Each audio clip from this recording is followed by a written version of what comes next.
Hi, everyone. Welcome to season 5, episode 12 of Radical Embodiment, the podcast. This will be our last episode of this season. And I'm excited today to get to bring you Tracee Kafer. Tracee and I met earlier this year in a movement training in Marlo Fiskin's Floor Flow teacher training. And I immediately felt just a connection to her and just an appreciativeness to her essence. Tracee is the creator of Finding Your Freestyle. She has a near lifetime of experience in the world of dance and 15 plus years of focus on the art of pole. She's practicing and facilitating her own ever evolving freestyle movement methods in the energetics of groups.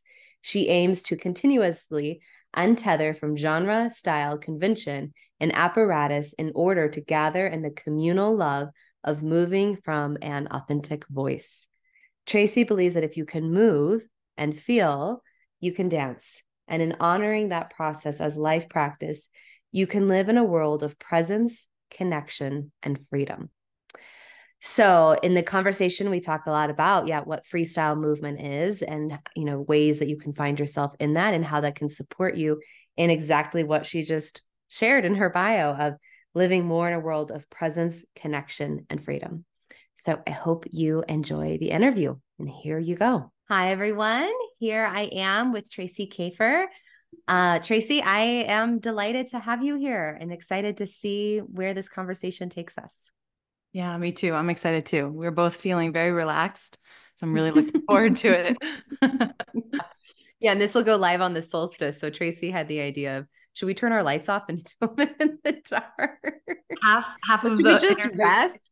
Should we just rest the whole interview? Maybe we'll see. We'll have a restful conversation. So I want to You start all with a want to question. take a collective nap with us. Yes. Except I'm on my bouncy ball, so I'm not sure. I'll figure it out. Yeah, I don't know how about napping on that. Um, so let's start with a question of what embodiment means to you.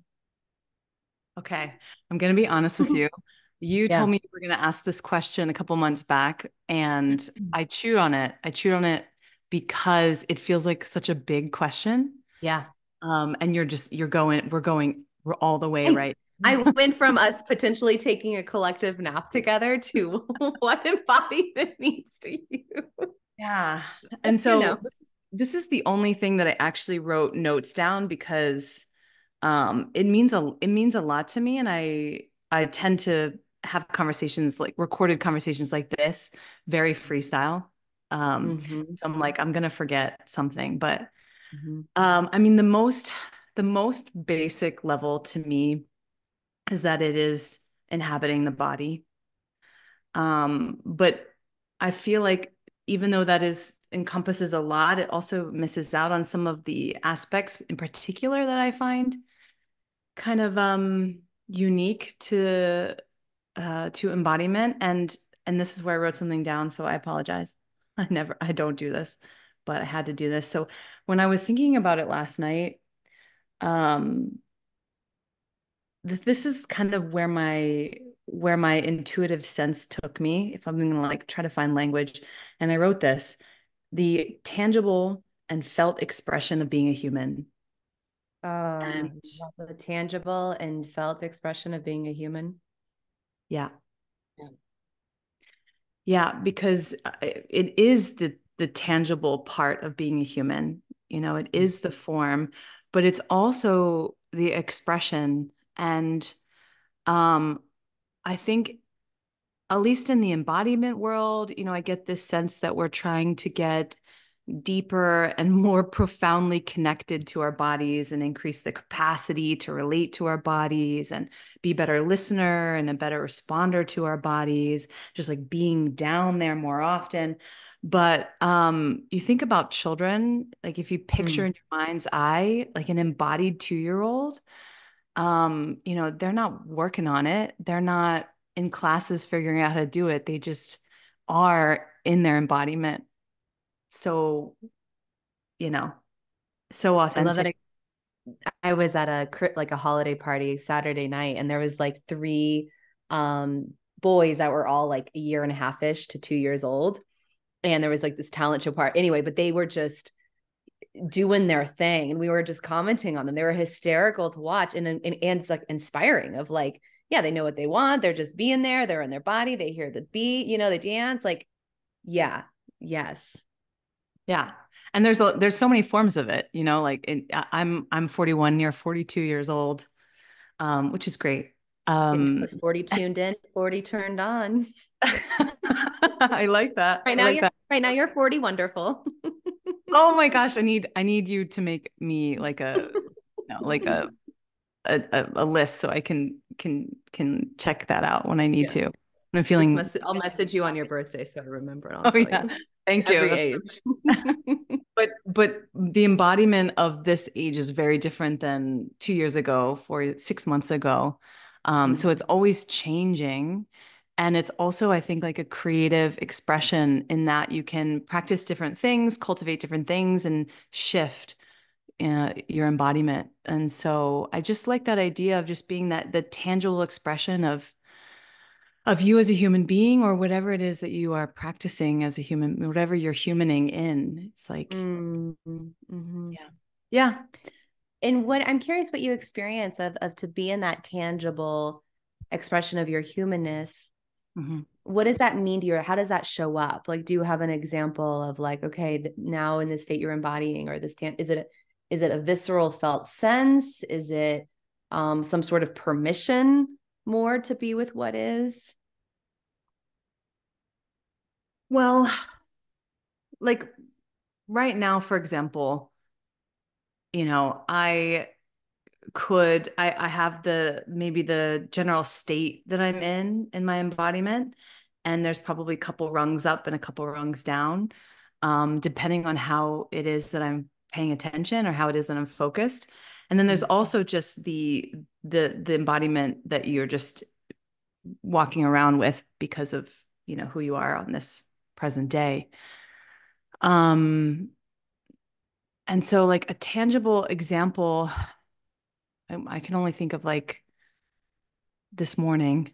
I was sitting down and actually had an open, free morning. And I got these new crystal bowls. Um, Mm. and I just was sitting there in front of a fire. I know this sounds like really like I'm trying to construct something cozy, but it just was just organically very cozy. I popped my bowls down, the fire was going, my dog was next to me, and I'm playing the bowls. And what that generated in me was just a sense of spaciousness in my body and a landing that I hadn't really felt until that moment. So it's like, yes, there is my general embodiment that I've cultivated or that I am. And then there's this part where I am co-collaborating with that, with different focuses, different tools. My dog playing next to me was a part of that embodiment. The bowls, the sound part of the embodiment, the warmth in the room, the weather outside, and then also just the way that I can take a moment and pay attention and land. And that's just one flavor of Yeah. one little tiny flavor of embodiment.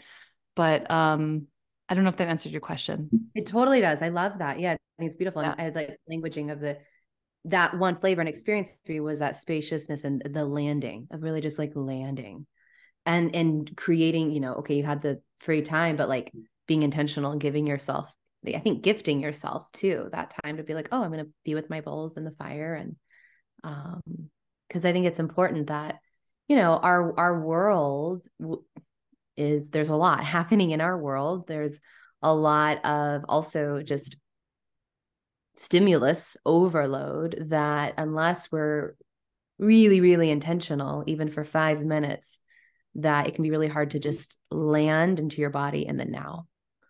Yeah. Yeah. And the way that I've been in my body throughout the week that I can acknowledge is I've been super engaged. Like I've been, in strength training and Pilates and I was in Europe for a month. So just trying to get back. And what I realized is after 4 days that I was just like way too engaged physically and creatively. And so that embodiment was obviously, it felt really good. It felt good to get back into those activities that are kind of activating.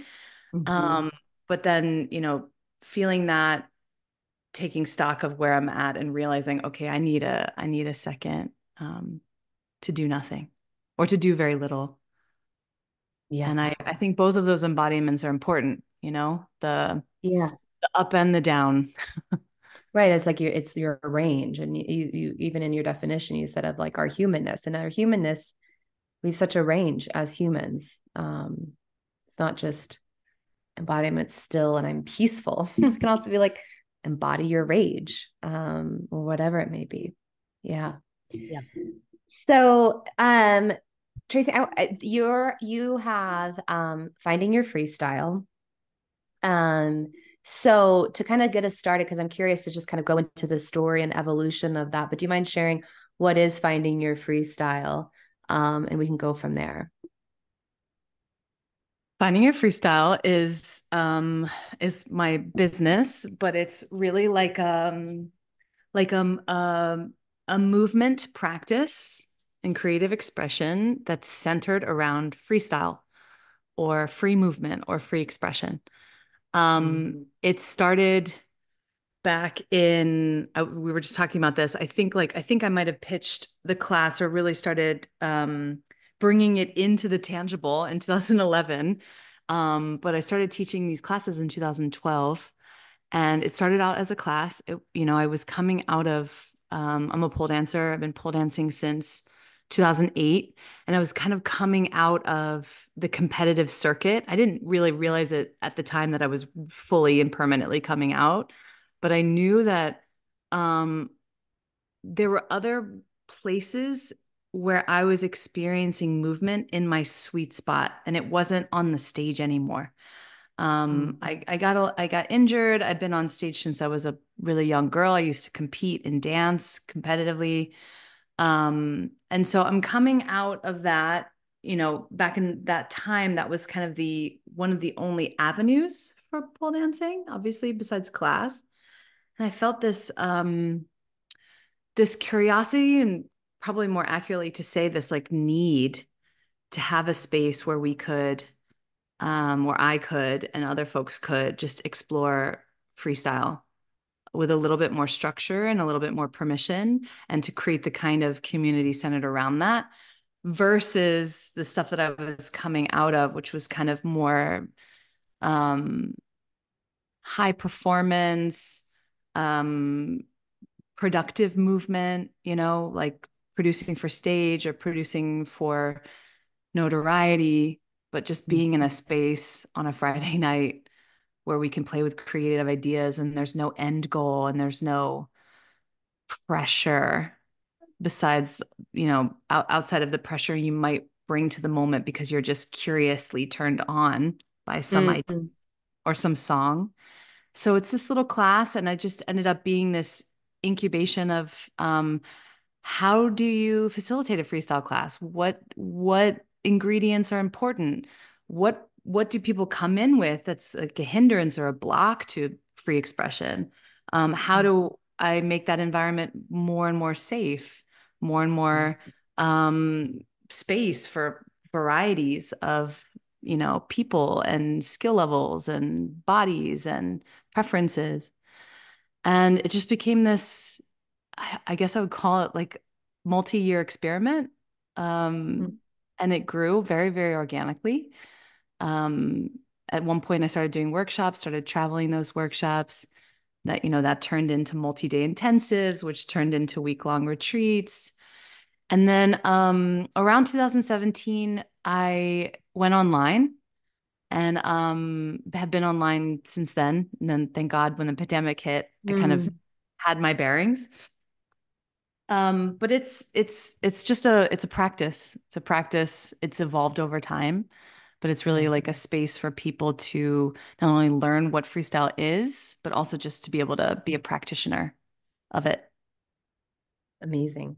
And that came from, I want to go back into kind of your journey of cultivating it and creating it. Sounds like your own journey of, being a pole dancer, being like competitive. Um, and finding those sweet spots for yourself. So do you mind just kind of like, can we distill that out in that journey for Yeah. you? Because I think that I'm imagining people probably resonate, whether they're competitive dancer or not competitive, but just in movement performance versus where's more that elicited freestyle or how your Yeah. body is desiring to move come from. Yeah. And thank you. Yeah. Thank you for bringing me back there, because I was kind of bouncing around. But I think I started asking myself questions about, where do I actually want to spend my time? What do I actually enjoy? I think there's this way when you're in a practice, and that practice has maybe like it's growing you, and you're, taking on more, or, it's expanding your range of whatever, is building a skill. At some point, I just started saying, wait a second, like, is this what I want to be doing? Does this even make me happy? Is this nourishing? Um, is it true? I wouldn't have Mm, worded it that way at the time, but now I see it as more like, is it true for me to be, on stage performing? And I started recognizing the places where I was moving, or the times where I was moving, and I was deeply in my enjoyment, or deeply in a sense of, yeah, this is where I want to hang out. This is what I want to do. mm, I want to spend my time. And that's kind of what I mean mm-hmm, by sweet spot. It's like you feel yourself, mm, you feel um like you can take your place there. And then obviously all the good stuff, like it brings you joy, and it connects you to yourself, and it connects you to other people, and you get good ideas, and like, there's energy there that it's mm-hmm, not a depletion, it's actually cultivating energy. So like the sweet spot.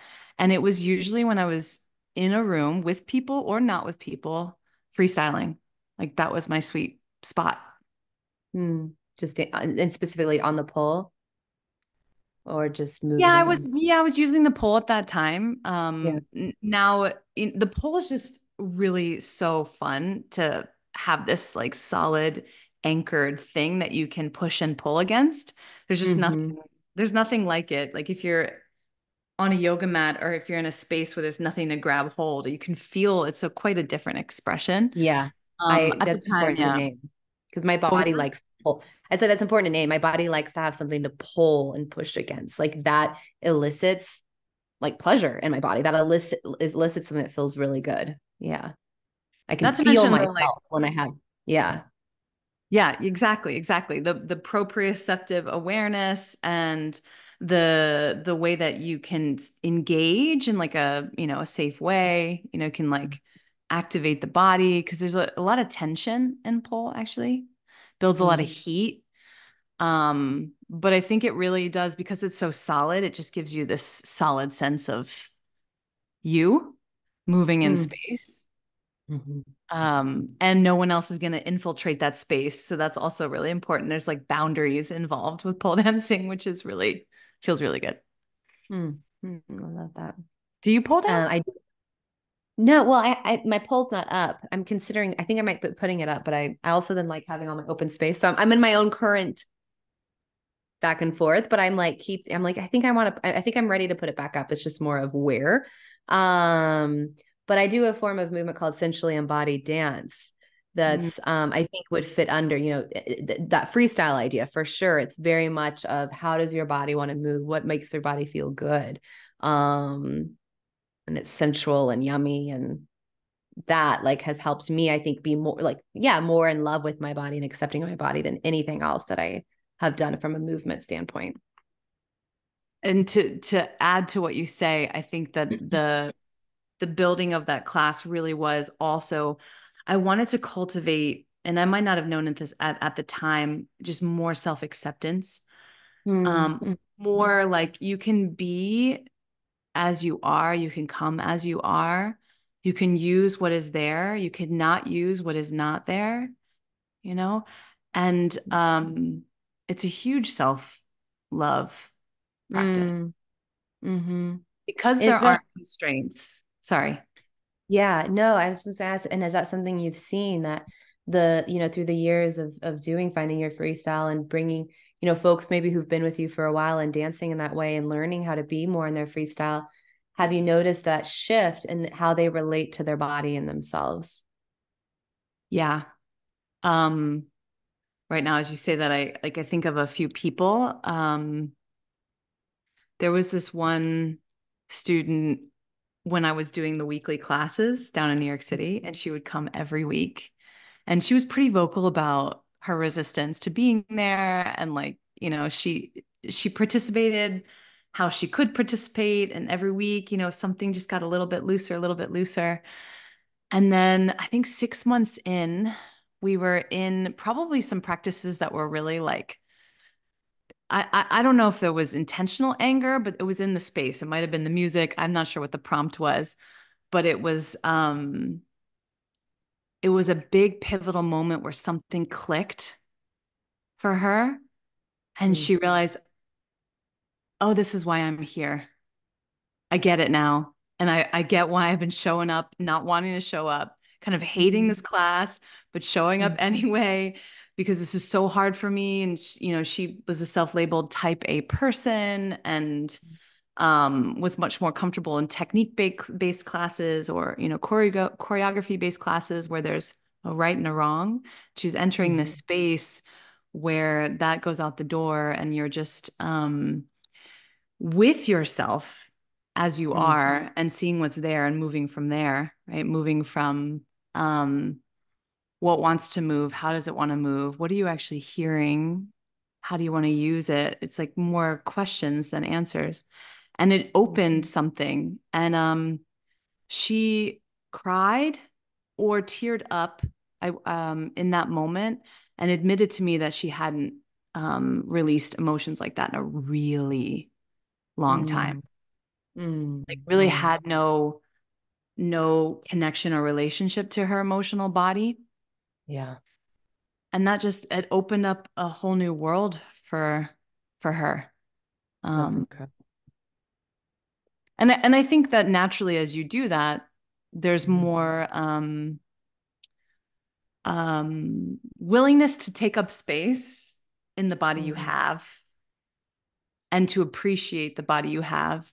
There's more, you start to focus on possibilities and potential, even if there's limitation, versus Mm-hmm. you're in another kind of environment. It's so much easier to categorize yourself like, I'm not the right for this, and I can't do that, and my body, freestyle really takes you out of that comparison, uh, Mm-hmm. criticizing loop. Yeah. Um, but you have to move through it because it can get worse first before it gets better. Totally, especially if you're someone who's used to being told what to do or do this, and then it's like, well, I don't know. Yeah, I don't know what wants to move. I don't know. But Yeah. it just I love that there's that natural like naturally just evokes curiosity in the questioning versus trying to fit in a certain constraint thing. I think my body's much more comfortable in a more freestyle class than a choreographed dance. But that's based on like my history and my my path. Yeah. Um, there was a question that I had from something that you said that I think I lost. Well, here's something. This isn't the question that I had, but I'm actually just curious what you think about this, Tracee. I have this, I call it a belief. I have this belief around the importance of nonlinear movement, specifically like on the floor or with the pole something. And one, yes, let's move our bodies. But then when we tend to do, quote unquote exercise, tends to be just in linear modes. And I think it's really important from a self perception standpoint and emotional health, as well as fascial health, that we have nonlinear movement as some sort of our practice. Because I think that actually really supports us in widening our perception of how we view ourselves, how we view the world. When we think we're only moving in linear ways, I think we just have a more linear, narrow lens. Yeah. So I'm curious if that resonates for you, what you think about, yeah, how you've experienced that, if so. Yeah, I mean, I was nodding the whole time you were talking. I totally agree. I do want to shout out the continuum movement modality that Mm. was um, created by Emily Conrad, and it Mhm. takes all of its inspiration from water um, and the cosmos, and is this like extreme nonlinear practice. But I think there's something liberating in going from a linear practice that you currently do. Like I find yoga quite linear. Mhm. Yeah. And to take poses, positions, or frameworks from a linear practice and start to liberate them. And so one of the things I love to do as a kind of a warm up is to take, let's say you are in let's just say a cat cow, just because you're on your hands and knees, and the cat cow movement isn't linear per se, but usually it's expressed in sort of, okay, we go arch, we round, we arch, we round, we arch, we round, we circle, circle, circle, right? But there's no permission to adjust where you are in space, adjust where and how you pause, adjust what you are emphasizing. Maybe you want to straighten one leg and start to wave in a different direction. Maybe you want to change directions all the time and it becomes really blurry. But I think that one of the ways that I like to get out of linear practice is just to take something that may begin linear and just start to ask questions about it. Not for your brain, for your body. Like Mhm. becomes Mhm. the movement becomes an answer to the question. What else? What else? What else? Um, and I think what happens when you do that is just expansion of many kinds, not only to Mhm. like break out of rules and constraints and to maybe listen to your body more than just execute, execute, execute, but it opens up my experience, it opens up the mind, opens up the emotional body, it opens up any kind of body that we have as humans, to start to move out of linear practice. Um, it's uncomfortable though for some folks, I think, moving out of linear practice Yeah. because you don't have the stability of the linear pathways. And so it can be destabilizing. That's Um, kind of. yeah, Mhm. yeah, yeah. So, but I think it's really important, and there's not enough of it in the world. And there's, even in these industries and realms that I interact with, like the new age, you can still find such linear thinking in it. Mhm.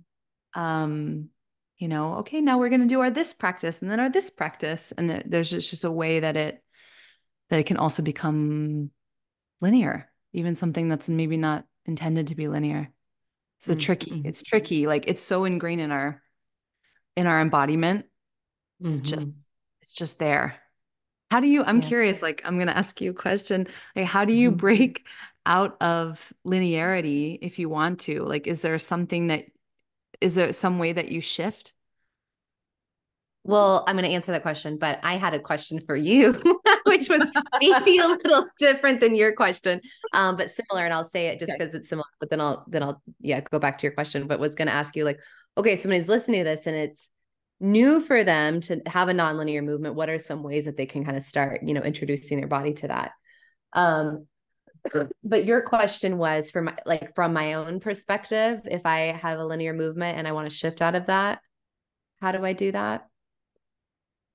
Or you're It's a just good. you're just in it somehow, maybe even just with the way you're writing your to-do list, or, you know, Oh, it's yeah. everywhere. My to-do list is pretty linear. I'm a planner and an organizer, like high, that's a high skill of mine and sometimes like to a fault. So I'll just own that. Um, and then sometimes I get resistant to the plan and I'll, throw it away. So maybe that's how my like the nonlinear wants to come in. But what's coming to me specifically is in regards to movement. And I actually thinking of lateral flexion of the spine. Mm. And something that I learned about my own body in movement, and it was actually, I think, through a video, through seeing my body in a more nonlinear, movement, where I wasn't really getting much lateral flexion at all. And I think it's maybe something that, because maybe in moving in different planes, it's something I haven't played with or I think it's more given my body really permission or the inquiry of. Um, so Yeah. I think either being witnessed or witnessing yourself is huge. Like if someone's wanting to play with this on their own, maybe do you have a favorite song that every time you play it, you can't help but move? Maybe you film yourself playing, moving while that song plays and just see what happens. And then, as you watch the video, watch it with loving kindness of there's nothing wrong or bad with your movement, but just noticing of like, oh, does your body tend to favor certain ways of moving? And get curious maybe about those places where your body doesn't naturally maybe go so much or do. And okay, next time you play that song, what is it like to spend longer in those ways that you might not naturally go? And for me, it's like I was playing with it once. I remember with a specific song and thinking of that lateral flexion of my spine, as I would enter the ground or go in and, to and from different positions, thinking, what would it be like if I was moving my spine laterally, side to side, as I got up and down, and totally shifted my movement. And it felt really, really good in my body. Um, Yeah. so to bring this to the question of like, how do I shift that myself? I think that's a way, there's so many ways, but I think just pausing and noticing and witnessing, whether it be witnessing, okay, the to-do list and schedule I have for myself. Is there a space in my schedule for me to just check in with myself and how do I feel in this moment? What do I want to do? That's a high value of mine. And if I don't, I kind of have to put it on my calendar to be honest. I'm now like recommitting to like 2 hours every week in the evening is like me time, and I turn off the phone for the rest of the night and I get to choose, what do I want to do? What does my body want? Does my body want to move? Does my body want to lay? Or, and I think that's giving me a little bit more nonlinear from a spacious schedule time wise. And in a way, it's literally on my Google calendar. Yeah. But I think being witnessed as well as witnessing is such an incredible gift in a safe container. Yeah. What I totally agree. And as you were speaking, two things kind of emerged. One is that I love to use the floor, and I know you do too, because we met Mm-hmm. in Marlowe's Mm-hmm. floor flow training. I love to use the floor to start to move in a more nonlinear way because you just get there's so much to interact with on the ground. One of my favorite games to do in like a Finding Your Freestyle workshop or an intensive is something I call it the octopus exercise, where you basically embody the way that an octopus can actually the movement expression of an octopus is sort of this boneless, multi-directional, multi-planal sensing thing. And we get into this mode. Obviously, the lights are low. We're on the floor, the right song, blah, blah, blah.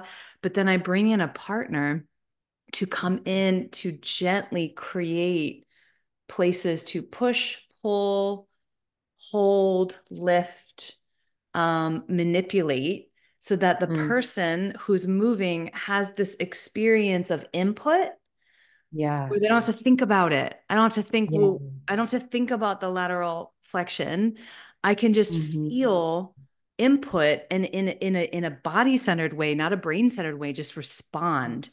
And so it's this practice of just being in a fully responsive state that also is honoring water and is honoring continuation. And then I think the Mm-hmm. octopus is a very curious animal. That's my experience of, an octopus when I see them. But I have like 100% success with this exercise. It works with everyone 100% of the time to get them into this kind of nonlinear, uh, honoring their own pathway, no thought, flow state thing. It's like Cool. works every time.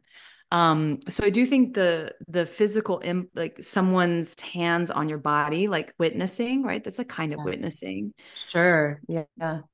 is great. And then immediately, if you're horizontal and you're playing with that, as soon as you can, or before you exit the practice, do it upright immediately and feel how that can translate to the upright body. And this is where Hmm. the pole is really helpful because you can hold on to it. Yeah. But yeah, Yeah. And I appreciate you like just emphasizing the importance of someone else kind of giving you that feedback or the pull or the floor. Because I think that's huge of having some sort of external feedback input to your body to help you feel, yeah, the proprioception, but to help you like, okay, if it's just me on my living room floor rolling around, maybe I get curious of like, I don't know, what part of my body is touching the floor, and when it touches the floor, how does it respond to that? And just getting curious about your own body's responsiveness and what does that elicit in your movement. yeah, exactly. And the more you do that, the more you're spending time in these kinds of states of being and paying attention in a different way. I think it just makes space for more permission to be as you are in the body you have. There is just a natural progression of taking up space, self-acceptance, self-worth. The more you are in practices like that, Yeah. I think they just kind of move together. Um, yeah. Yeah, I can agree with you more on that. Yeah. Um So if I'm gonna kind of, I don't want to wrap us up because I keep talking, but for time's sake, if someone's wanting to live, make the radical choice on a daily basis to live a more embodied life, what, suggestion, insight, practice, what comes to mind for you for that? Someone wants to live a more embodied, what was the other word you A used? more embodied life on a daily basis, which so for me, I think to really choose to make the like be in your body is a courageous choice. It's a consistent choice. It's a daily choice. So yeah, what kind of suggestion might you offer to somebody who's really wanting to make that commitment to themselves? For me, like ease of entry is really important. So 5 minutes, if you Mm-hmm, can take mm-hmm, 5 minutes for something moving or something still. mm-hmm, Obviously there's a million resources online today, whether it's meditation or moving meditation or movement or exercise, whatever it is. I don't even think it matters so much what you pick. Just go where there's interest and curiosity, and start practicing something for 5 minutes, but take it and see if you can do it on your own. Um, so whether it's your morning or like you said, your evening where you're carving out time, um, take the tools, however it is that you've gathered them, and practice one or two of those things. mm-hmm, Um, maybe you were in a yoga class on Monday night and you really liked the box breathing that you did. It's carving out that 5 minutes to 7 o'clock before you move from your computer to dinner, whatever, and practice that thing. So you're creating your own relationship with it. I think solo practice is really important, so that we can start to be self-generative of those experiences. Because it's one thing to mm-hmm, have a coach and have someone who can get you there, but it's another to have create your own relationship with it. So I'd say start with 5 minutes. If you have a really intense life, it might be a stillness practice that's needed. mm-hmm, If you're having trouble, getting activated in your body, we can get into the nervous system stuff, but let's just say if you're having trouble kind of getting going, it might need to be a movement practice. mm-hmm, mm-hmm. But 5 minutes and then slowly start to increase it and do what you're interested in. Don't force yourself to do something that you're not interested in. Like to me, it's that easy entrance and go from there. Yeah. Yeah, I think that's great. I think it's great. I'm such a fan of 5 minutes too, because I think if there's a practice I've committed to and it's the end of the day, but it's almost, I've been like, okay, at least 5 minutes, I can do that before I go to bed. I'm like, oh, I can do 5 minutes. Yeah. And I think that there's something how you said of, making it your own and that self-practice that with time, I think really helps to build self-trust too. To know that like, oh, I've got me. Oh, I can do this thing. I have this practice. I'm not I'm such a fan of having support. I think we all need support. And this sense of I also can support myself and do support myself. Yeah, they're both really important. Yeah. Yeah. And if you find that 5 minutes on your own is too challenging, then it's, going and finding whatever resources needed so you can show up. Mm-hmm. Person, place, or thing, right? Yes. Um, so good, Tracee. So where can people find out more about you? Where can they find Finding Your Freestyle? Yeah. I'm most active on Instagram in terms of making posts and talking about what's in my practice at the moment or what's going on. And I also have a mailing list. So I'd say like Instagram is at Tracee Kafer and at Finding Your Freestyle, which is less active, or going to findingyourfreestyle.com. Just pop yourself on the mailing list and I'll send out emails, let you know what's going on. And I'm currently working on my own website to bring the movement stuff that's sort of out of the dance world. I'm doing family and systemic constellations, Mm. and I'm basically looking to extend out into other spaces besides working with movers and dancers. So that's Mm-hmm. coming. If I Yay. can eventually We at were Tracee going to, Kafer. yeah. So, and I'll have it linked. I'll have your Instagram links and your website linked. So briefly, since I did mean for us to go into it, you just mentioned family constellation work. Um, for some, which is, I'm a fan, but if someone has never heard of that, what the heck is that? I feel like we just opened a window. I know, but just a bit, just a little window. Give A us a little, little teaser. okay. So we're peeking Because I in. think it's important to name what it is if someone's unfamiliar, because it's incredible work. Yeah, it's a group therapy, a group healing practice, a process or a method of looking at you and the systems you're part of. Mhm. Um, Family of origin. You can look at corporate systems. You can look at the system of you and your body, but it's a systemic lens to look at issues that we might have around the flow of energy and love and sense of place in our lives. So people who Mm. can't get in contact with their heart or having trouble with relationships or can't move forward here or don't have sort of confusion around here. It's like all the life stuff that shows up. It is the practice of gathering in a group and with a facilitator, looking at how those issues are sprung from the system, not just you as the individual. Like it's your problem to fix. It's a much wider awareness of the fact that you are a part of a system, and but the nature of being a part of a system, that system has a great impact on your embodiment and how you move through the world. And there are certain movements and sentences and things that you can look at to open the flow of love and energy and maybe even directionality in your life.